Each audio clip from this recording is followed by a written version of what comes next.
नमस्ते बच्चों, SLT tech and YouTube channel पर आपका स्वागत है।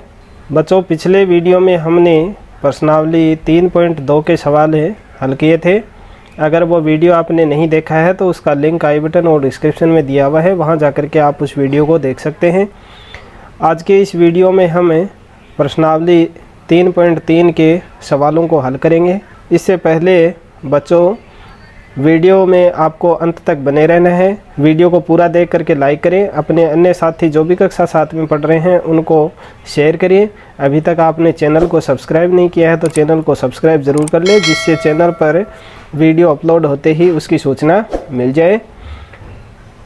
तो चलिए शुरू करते हैं। बच्चों, आज की प्रश्नावली में हम दो बातों का अध्ययन करेंगे। एक तो दंडालेख का प्रयोग करके जो दिए हुए प्रश्न है उनका जवाब हमें देना है। सवाल में आपके दंडालेख बना हुआ है, उस दंडालेख को देखते हुए आपको सवालों के जवाब देने हैं। और दूसरा, हमें दोहरा दंड आलेख किस प्रकार से बनाते हैं उसके बारे में अध्ययन करेंगे। तो देखिए, पहला सवाल, निम्नलिखित प्रश्नों के उत्तर देने के लिए आकृति 3.3 में दिए गए दंड आलेख का प्रयोग कीजिए। ये आकृति 3.3 है, ये यहाँ बनी हुई है। इस आकृति को देखते हुए आपको जो प्रश्न दिए गए हैं उनके जवाब देना है। सबसे पहला सवाल है इसमें, कौन सा पालतू पशु अधिक लोकप्रिय है? और दूसरा है, कितने विद्यार्थियों का पालतू पशु कुत्ता है? अब देखिए, आप जो ये आकृति है इसका थोड़ा सा अध्ययन कर लीजिए। इसमें नीचे कुछ पालतू पशुओं के नाम दिए गए हैं। पहले नंबर पे कुत्ते, दूसरे नंबर पे बिल्लियाँ, फिर खरगोश, हैमस्टर और अन्य। और यहाँ उन विद्यार्थियों की संख्या दी गई है जिनको ये पशु लोकप्रिय हैं। तो यहाँ देखिए, जो कुत्ते पालने वाले विद्यार्थी हैं उनकी संख्या है 8। देखिए, कुत्ते वाले का जो दंडालेख है वो 8 के सिद्ध में है। और बिल्लियाँ पालने वाले हैं 10, और खरगोश पालने वाले 2 हैं, हैमस्टर पालने वाले 5 हैं, और अन्य हैं 3 पशु पालने वाले। अब यहाँ पूछा गया है प्रश्न, कौन सा पालतू पशु अधिक लोकप्रिय है? तो देखिए, यहाँ बिल्लियों वाला जो दंडालेख है वो सबसे बड़ा है। तो यहाँ इस पहले का आंसर क्या हो जाएगा? बिल्लियाँ।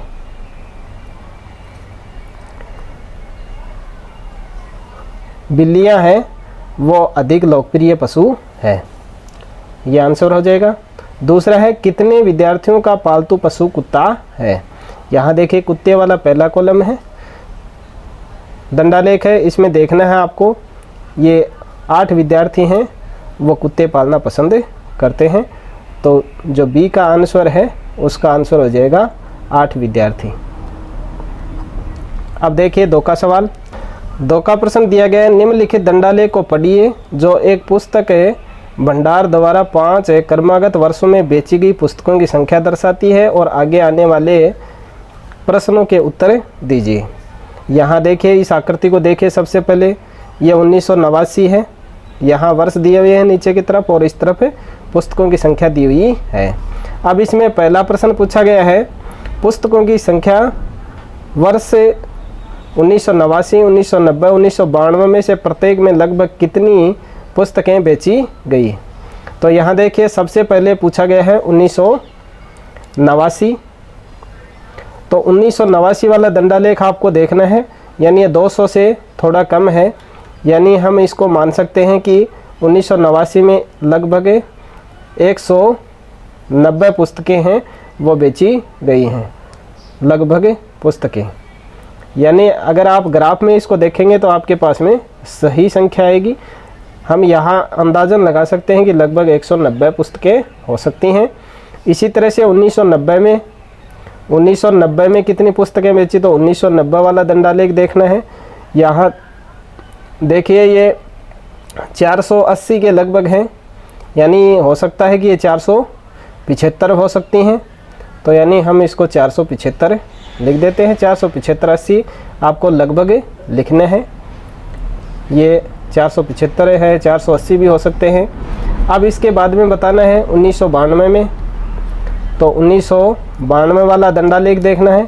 यहाँ देखिए 230-40 के लगभग हो सकती हैं ये, तो 1992 में है वो 230 मान लीजिए, 40 मान लीजिए, लगभग इतनी हो सकती है। और उसके बाद में पहला प्रश्न है, उसमें 3 वर्षों की लगभग पुस्तकों की संख्या पूछी गई थी जो हमने यहाँ लिख दी। अब देखिए 2 का सवाल, इसी में किस वर्ष में लगभग 475 पुस्तकें बेची गई। तो 400 के ऊपर वाला केवल ये एक ही आलेख दिया गया है 1990 वाला, तो इस धोखे का आंसर हो जाएगा 1990 वर्ष में। 1990 जो वर्ष है उसमें लगभग 475 पुस्तकें हैं वो बेची गई। किस वर्ष में लगभग 225 पुस्तकें बेची गई। अब यहाँ 200 से ऊपर वाला आलेख देखिए, 200 से ये तो देखिए 1989 वाला 200 से कम है, और ये है वो 300 के लगभग है 1991 वाला, तो ये हो गया 1992 वाला। 93 वाला और ही ज़्यादा है, तो 1992 हो जाएगा इसका। इसी में 225 पुस्तकें हैं वो 1992 ईस्वी में बेची गई। तो इस तरह से आपको इस सवाल का आंसर है वो देना है। फिर है तीसरा सवाल, किन वर्षों में 250 से कम पुस्तकें बेची गई। ये हो जाएगा तीसरे का आंसर। तीसरे में देखना है 250 से कम, तो 250 है, इससे कम देखना है।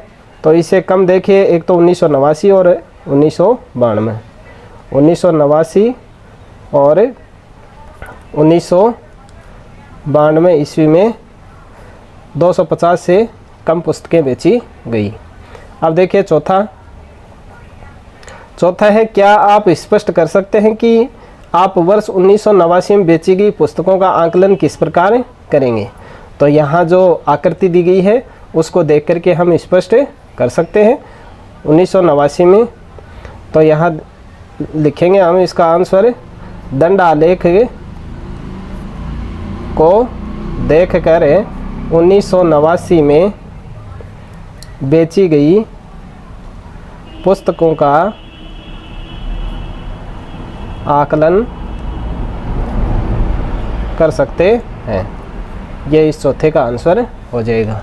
तो इस तरह से आप 2 के सवाल है उसको हल कर सकते हैं। अब देखिए तीसरा सवाल, 6 विभिन्न कक्षाओं के विद्यार्थियों की संख्या नीचे दी गई है, इन आंकड़ों को एक दंड आलेख द्वारा निरूपित कीजिए। यहाँ देखिए एक तरफ कक्षाएं दी हुई हैं, 5वीं, 6वीं, 7वीं, 8वीं, 9वीं और 10वीं, और उनमें विद्यार्थियों की संख्या दी गई है। तो इसका हमें एक दंड आलेख खींचना है। तो दंड आलेख खींचने के लिए आपके पास में एक ग्राफ पेपर होना चाहिए।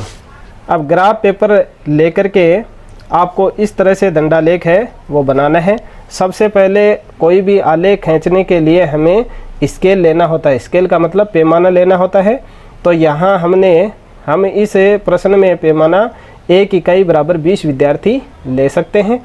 आप 10 विद्यार्थी भी ले सकते हैं। उसमें बाद में ये जो आपका दंडालेख है वो थोड़ा लंबा हो जाएगा। मैंने अपनी सुविधा अनुसार यहाँ 1 इकाई में 20 विद्यार्थियों को लिया है। तो यहाँ देखिए इस तरफ जो y अक्ष है उस पर हम विद्यार्थियों की संख्या को दर्शाते हैं। तो सबसे पहले 0, फिर 1 इकाई का मतलब यानी एक ये बड़ा सा खाना दे रखा है उसको हम 1 इकाई मानते हैं। तो पहला जो प्रारंभिक बिंदु है उसको हम 0 मान लेते हैं। फिर पहला कॉलम पूरा होता है वहाँ 20, फिर 40, 60, 80, 100, 120 और 140। ये हम अपनी सुविधा के अनुसार लेते हैं, क्योंकि यहाँ जो दंडालेख में हमें इस दंडालेख में दर्शाना है तो सबसे बड़ी संख्या वो 135 है जो 140 तक आ जाती है। बाकी की सारी संख्याएं हैं वो इसे कम है। और नीचे जो अक्ष है उसके ऊपर हमें कक्षाएं लेनी है। जैसे पहला जो कॉलम है उसमें 5वीं कक्षा, दूसरे में 6वीं, 7वीं, 8वीं, 9वीं और 10वीं। इस तरह से आपको अक्ष के ऊपर कक्षाएं लेनी है, y अक्ष के ऊपर विद्यार्थियों की संख्या लेनी है। और पैमाना जो विद्यार्थियों की संख्या का है वो 1 इकाई बराबर 20 विद्यार्थी आपको लेने हैं। अब देखिए 5वीं कक्षा है उसमें आपके प्रश्न में 135 विद्यार्थी दिए गए हैं। तो 135 दर्शाने के लिए आपको क्या करना है, 120 तक तो ये हो गए, और 120 के बाद में जो प्रत्येक छोटी लाइन है इसमें जो छोटी लाइन है वो आपको 7 लाइन और लेनी है 120 वाले के ऊपर में, और ये आपको 135 यहाँ दर्शाना है। और फिर इनको मिलाते हुए एक आलेख है वो बना देना है। दंड आप चाहो तो इसको रंग भी सकते हैं और आप चाहो तो इसको खाली भी छोड़ सकते हैं। फिर है 6वीं कक्षा है, उसमें 120 विद्यार्थी हैं, तो 120 विद्यार्थी वाले कॉलम तक आपको ये दंडालेख है वो खींचना है।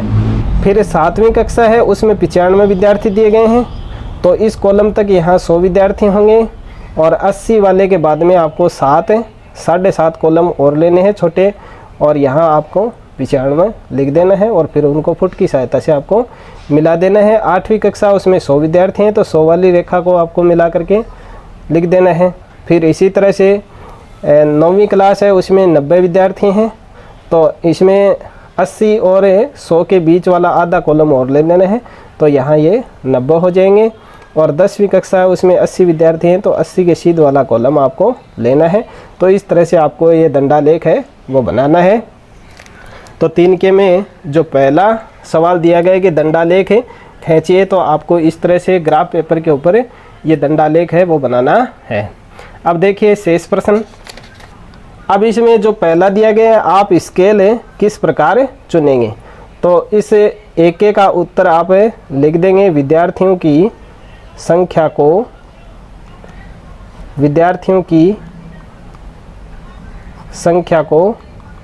देखकर स्केल का चुनाव करेंगे। यानी स्केल का मतलब पैमाना, तो पैमाना है वो आपको विद्यार्थियों की संख्या है उसके अकॉर्डिंग लेना है। तो इस एक का आंसर आप ये लिख सकते हैं। फिर बी का दिया गया निम्नलिखित प्रश्नों के उत्तर दीजिए। किस कक्षा में विद्यार्थियों की संख्या अधिकतम है और किस कक्षा में विद्यार्थियों की संख्या न्यूनतम है, तो जो 5वीं कक्षा है उसमें विद्यार्थियों की संख्या अधिकतम है, तो बी का है, उसमें पहले का आंसर है 5वीं कक्षा में विद्यार्थियों की संख्या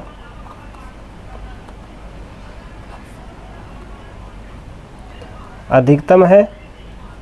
और किस में न्यूनतम है, तो न्यूनतम यहाँ देखिए सबसे कम है वो 80 है, तो 10वीं कक्षा में न्यूनतम है। 10वीं कक्षा में विद्यार्थियों की संख्या न्यूनतम है, तो ये आपके 2 के का आंसर हो जाएगा। आप इसको दंडालेख में भी देख सकते हैं। यहाँ देखिए सबसे लंबा दंडालेख है वो 5वीं कक्षा का है और सबसे छोटा दंडालेख है वो 10वीं कक्षा का है। तो आप इस दंडालेख को देख करके भी इस 2 के का आंसर दे सकते हैं। जो सबसे बड़ा दंडालेख है वो 5वीं कक्षा का है, सबसे छोटा दंडालेख है वो 8वीं कक्षा का है। अब देखिए बी में 2 का आंसर। 2 का इसमें दिए गए कक्षा 6 के विद्यार्थियों की संख्या का कक्षा 8 के विद्यार्थियों की संख्या से अनुपात ज्ञात कीजिए। कौन कौन सी संख्या का अनुपात बताना है, कक्षा 6 का और कक्षा 8 का। तो यहाँ कक्षा 6 है उसमें कितना दिया गया है 120 है, और एक कक्षा 8 है उसमें दिए गए हैं 100। तो यहाँ देखिए 1 0 से 1 0 कैंसिल कर देंगे और इन दोनों में 2 2 का भाग जा रहा है। 12 में 2 का भाग देंगे 6 आएगा, और 10 में 2 का भाग देंगे तो आएगा 5। तो 6:5 ये 6ठी और 8वीं कक्षा के विद्यार्थियों की संख्या का अनुपात हो जाएगा। अब देखिए चौथा सवाल दिया गया है, एक विद्यार्थी के प्रथम सत्र और द्वितीय सत्र का प्रदर्शन दिया हुआ है। एक उपयुक्त स्केल चुनकर एक दोहरा दंडालेख खींचिए और दिए गए प्रश्नों के उत्तर दीजिए। यहाँ विषय दिया गया है अंग्रेजी, हिंदी, गणित, विज्ञान और सामाजिक ज्ञान। अब उस विद्यार्थी के प्रथम सत्र में 100 अंकों में से 67 नंबर आए, हिंदी में 72 आए, गणित में 88, विज्ञान में 81 और सामाजिक विज्ञान में 73।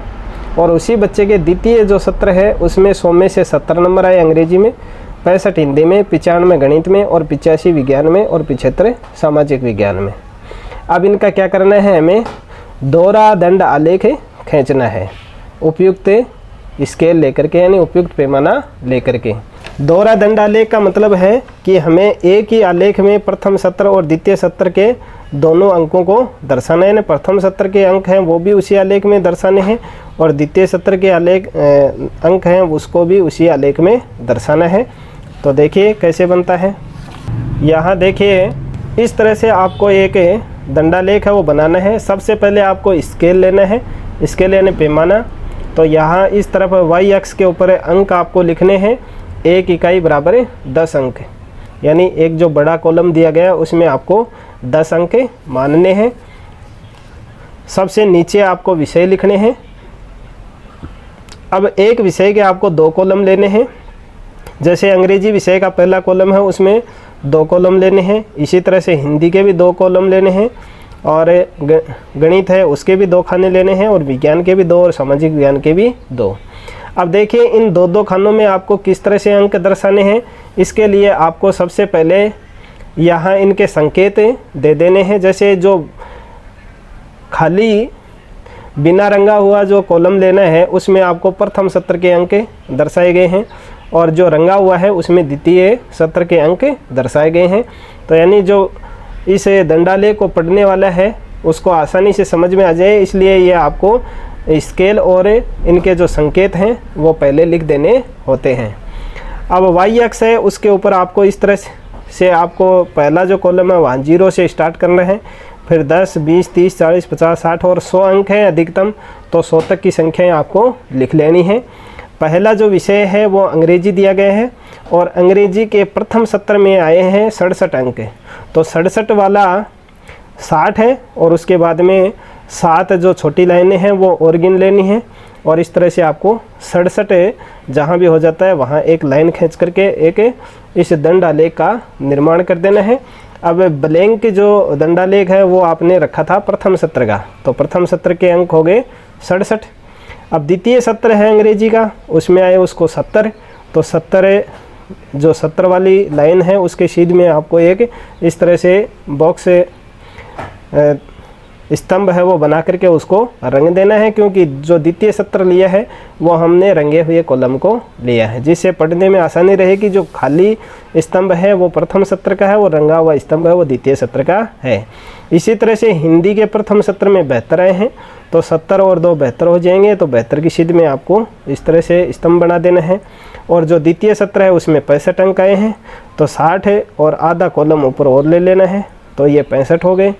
इसी तरह से गणित में 88 आए हैं प्रथम सत्र में और 95, 90 और आधा कॉलम और ले लेना है, तो यहाँ तक का कॉलम आपको लेना है गणित विषय के द्वितीय सत्र का। फिर इसी तरह से विज्ञान है, विज्ञान के प्रथम सत्र में 81 आए हैं, 80 और 80 से ऊपर आपको एक लाइन और ले लेनी है, यह हो गया प्रथम सत्र।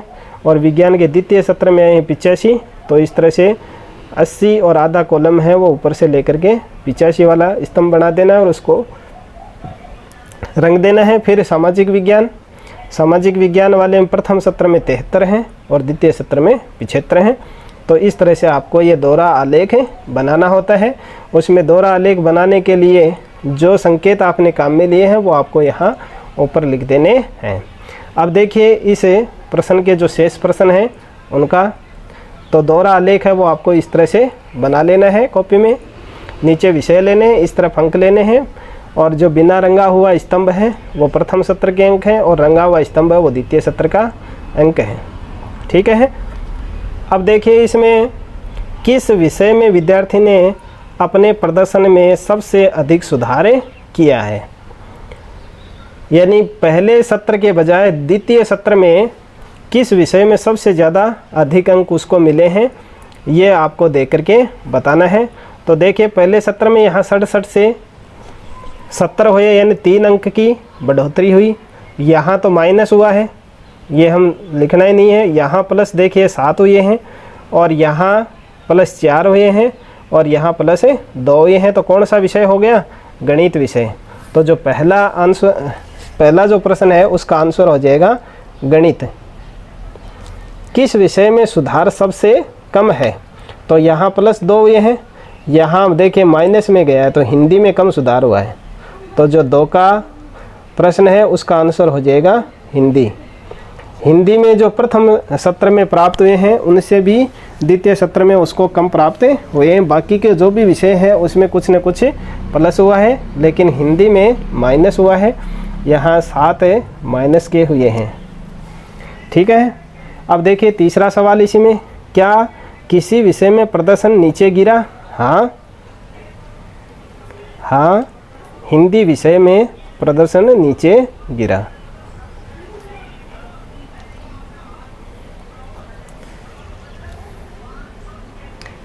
तो ये आपका चौथा सवाल। अब देखिए 5वां सवाल। 5वां सवाल है, किसी कॉलोनी में किए गए सर्वेक्षण से प्राप्त निम्नलिखित आंकड़ों पर विचार कीजिए। एक कॉलोनी का सर्वेक्षण किया गया जिसमें पाया गया पसंदीदा खेल, यहाँ खेलों के नाम दिए गए हैं कुछ, क्रिकेट, बास्केटबॉल, तैरना, हॉकी और खेलकूद। फिर देखना, 1240 लोग पसंद करते हैं क्रिकेट को देखना, 470 बास्केटबॉल को, 510 तैरने को, 430 हॉकी को और 250 खेलकूद को। इसी तरह से भाग लेना, क्रिकेट में 620 लोग भाग लेना चाहते हैं, 320 बास्केटबॉल में, 320 तैरने में, 250 हॉकी में और 105 खेलकूद में। अब इसको, इन आंकड़ों को देखते हुए एक उपयुक्त स्केल चुनकर एक दोहरा दंडालेख खींचिए। तो जिस तरह से हमने 4K में दोहरा दंडालेख खींचा है, उसी तरह से इनमें भी आपको दोहरा दंडालेख खींचना है। तो किस तरह से खींचना है और फिर क्या है, इस दंडालेख से आप क्या निष्कर्ष निकाल सकते हैं वो भी आपको बताना है। तो देखिए जो 5 का सवाल है उसका दंडालेख आपको इस तरह से बनाना है। दोहरा है इसलिए 2, एक तो देखने वाले हैं और एक भाग लेने वाले। देखने वालों को आपको ब्लैंक रखना है और जो भाग लेने वाले हैं उनको रंग देना है। और स्केल आपको लेना है 1 इकाई बराबर 100 व्यक्ति, क्योंकि सबसे ज़्यादा व्यक्ति हैं वो 1240 तक हैं। इसलिए आप जब छोटा स्केल यहाँ ले लेंगे तो ग्राफ है वो आपका एक पेज में भी नहीं बनेगा। इसलिए एक जो खाना है उसके ऊपर आपको 100 व्यक्ति लेने हैं। नीचे की तरफ है आपको अक्ष है, उसके ऊपर है खेलों के नाम लिखने हैं और एक खेल के आपको 2 स्तंभ लेने हैं, पहला देखने वालों के लिए, दूसरा भाग लेने वालों के लिए। तो प्रत्येक खेल है उसके 2-2 स्तंभ हो गए। और इस वाई अक्ष के ऊपर आपको आंकड़े लेने हैं, यानी लोगों की संख्या है, कितने लोग हैं इनको देखना और भाग लेना पसंद करते हैं, तो वो संख्या आपको यहाँ लेनी है। एक कॉलम के ऊपर आपको 100 संख्या लेनी है, 100, 200, 300, 400, 500, इस तरह से 1300 तक आपको लेनी है, क्योंकि सबसे बड़ी संख्या आपकी जो तालिका है उसमें 1240 दी गई है। अब उस तालिका को देखते हुए आपको यहाँ ग्राफ है उसको बनाना है। सबसे पहले है क्रिकेट देखने वाले, तो देखने वाले 1240 हैं, तो आपको यहाँ ग्राफ में 1200 से ऊपर है 3-4 कॉलम और ले लेने हैं, क्योंकि एक छोटे कॉलम बराबर 10 हो जाएगा। तो 4 कॉलम छोटे और लेने हैं तो 1240 हो जाएगा। और देखने वाले का जो स्तंभ है वो आपको खाली रखना है। अब इसके बाद में जो भाग लेने वाले हैं वो 620 हैं, तो यहाँ दूसरा जो क्रिकेट का स्तंभ है, भाग लेने वाले वो 620 हैं, तो 600 और उसके बाद में 2 छोटी लाइन और ले लेनी है। इस तरह से 620 लेकर के आपको उसको रंग देना है। ये क्रिकेट देखने वालों की संख्या होगी। इसी तरह से तालिका में देख करके आपको बाकी के जो भी खेल हैं उनके देखने वालों की संख्या 470 है, तो 400 और 7 छोटी लाइन लेनी है। इसी तरह से भाग लेने वालों की 320 है, बास्केटबॉल में तो 300 और उसके बाद में 2 छोटी लाइन लेकर के 320 हो गया। और तैरने वालों की संख्या है 510, तो 500 के ऊपर एक छोटी लाइन और ले लेनी है। और देखने वालों की संख्या 320 है, तो 320 जो अभी बास्केटबॉल में बनाई थी वही 320 इनकी आ जाएगी। हॉकी में देखने वालों की संख्या 430 है, तो 430, 400 यहाँ तक हो जाएंगे और 3 छोटी लाइन और ले लेनी है। और हॉकी में भाग लेने वालों की संख्या 250 है, तो 200 और आधा कॉलम ऊपर वाला और ले लेना है, तो ये 250 है और उसको रंग देना है। इसी तरह से खेलकूद है, उसमें देखने वालों की संख्या 250 है, तो 2 कॉलम पूरे लेने और 1 कॉलम आधा लेना है। और भाग लेने वालों की संख्या 105 है, तो 100 तक का कॉलम लेना है, 1 कॉलम और उसके बाद में 1 आधा कॉलम और ले लेना है छोटा, ये 105 हो जाएंगे। अब जो पहला सवाल दिया गया था इसमें दिया गया है कि दोहरा दंडालेख खींचिए, तो दोहरा दंडालेख है वो आपको इस तरह से बना लेना है। और इस दंडालेख से आप क्या निष्कर्ष निकालते हैं, तो यहाँ देखिए हम निष्कर्ष ये निकालते हैं कि जो प्रत्येक खेल है उसमें देखने वालों की संख्या तो ज़्यादा है और भाग लेने वालों की संख्या क्या है, कम है। यहाँ भी देखिए जो क्रिकेट है उसमें देखने वालों का स्तंभ ज़्यादा बड़ा है और भाग लेने वालों का स्तंभ छोटा है। इसी तरह से बास्केटबॉल है, उसमें भी देखने वालों की संख्या ज़्यादा है, भाग लेने वालों की कम है। तैरने वालों में भी देखने के वालों की संख्या ज़्यादा है और भाग लेने वालों की कम है। इसी तरह से प्रत्येक खेल में ऐसा है। तो इसका आंसर है वो आपको लिख देना है यहाँ। चलिए यहाँ लिख देते हैं पहले वाले का आंसर। इस दंडालेख से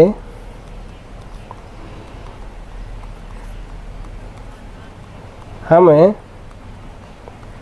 निष्कर्ष निकालते हैं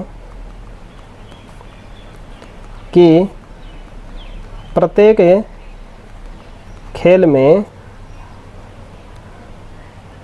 देखने वालों की संख्या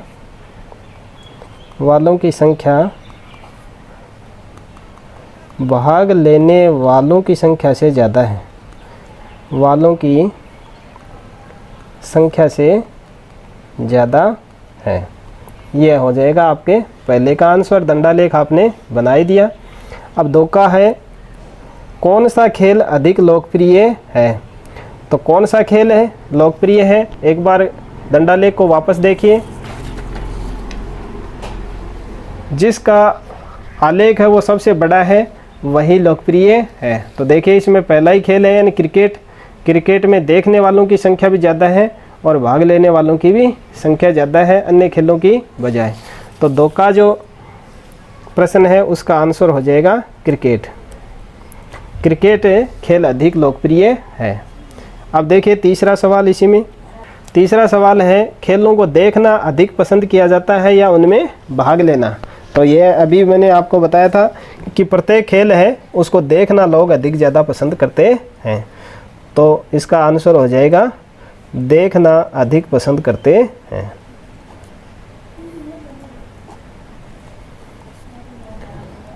देखना अधिक पसंद करते हैं।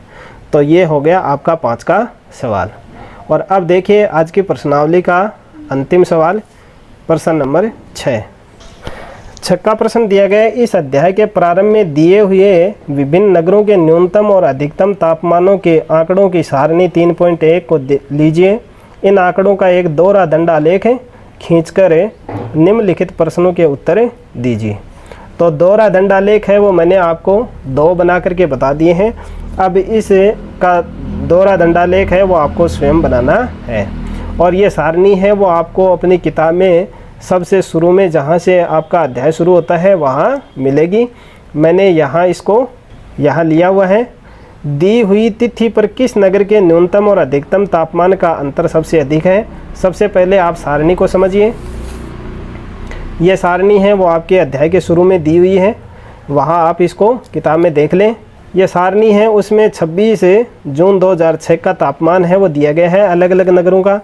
अहमदाबाद है उसका अधिकतम तापमान 38 डिग्री, न्यूनतम तापमान 29। अमृतसर का 37 डिग्री और न्यूनतम 26 डिग्री। बेंगलुरु का अधिकतम 28 और न्यूनतम 21। चेन्नई का 36 है अधिकतम और 27 है न्यूनतम। इसी तरह से दिल्ली का 38 अधिकतम है और 28 न्यूनतम है। जयपुर का 39 अधिकतम है और 29 न्यूनतम है। जम्मू का 41 डिग्री है वो अधिकतम है और 26 डिग्री न्यूनतम है। मुंबई का 32 डिग्री अधिकतम और 27 डिग्री न्यूनतम है। अब इसको देख करके जो ऊपर प्रश्न दिए गए हैं उनके जवाब आपको देने हैं। तो सबसे पहला जो प्रश्न है वो देखिए, दी हुई तिथि पर किस नगर के न्यूनतम और अधिकतम तापमान का अंतर सबसे अधिक है। तो यहाँ देखिए अंतर मैंने यहाँ पहले से निकाल करके रखा है। अहमदाबाद का अंतर है वो 9 डिग्री है। अमृतसर का 11 डिग्री है, यानी इस अधिकतम में न्यूनतम तापमान को घटाना है, आपको माइनस करना है इनको।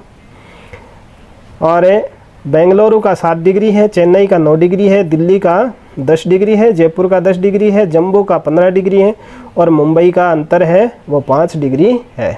तो सबसे ज़्यादा देखिए यहाँ जम्मू का तापमान है वो तापमान का अंतर है वो सबसे ज़्यादा है। 15 किसी भी शहर का तापमान में अंतर नहीं है, सबसे ज़्यादा है वो जम्मू का है। तो जो पहला प्रश्न है उसका आंसर हो जाएगा जम्मू। जम्मू एक ऐसा नगर है जिसका न्यूनतम और अधिकतम तापमान का अंतर है वो सबसे ज़्यादा है। आपको पूरा आंसर लिख देना है। अब देखिए दो का सवाल दिया गया है, कौन सा नगर सबसे गर्म और कौन सा नगर सबसे ठंडा है। तो सारणी को पुनः देखना है आपको। ये अधिकतम तापमान वाला है, सबसे अधिक तापमान किसका है, जम्मू का है। तो दो के में पहला आंसर हो जाएगा वो तो सबसे गर्म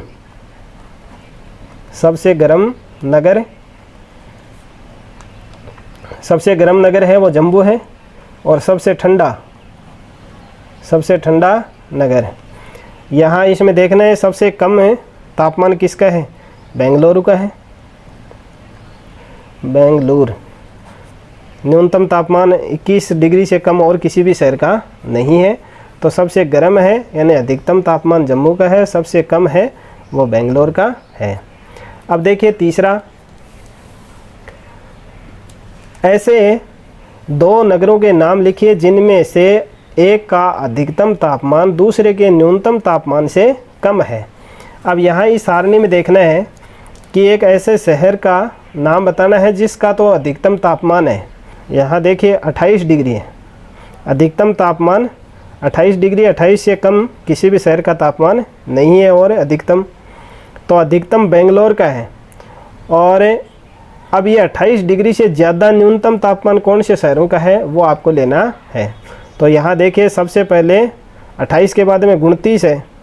29 एक तो अहमदाबाद का है और एक जयपुर का है। तो जो तीसरा है उसमें एक तो हो जाएगा बेंगलुरु और अहमदाबाद, यानी बेंगलोर है उसका तो अधिकतम तापमान 28 डिग्री है, जबकि अहमदाबाद है उसका न्यूनतम तापमान ही 29 है। तो एक तो हो गया आपका ये जोड़ा, और दूसरा एक हो जाएगा बेंगलुरु और जयपुर। यहाँ देखिए बेंगलोर है उसका तो अधिकतम तापमान है और इनका न्यूनतम तापमान भी इनसे ज़्यादा है। तो ये हो जाएगा 3 का आंसर।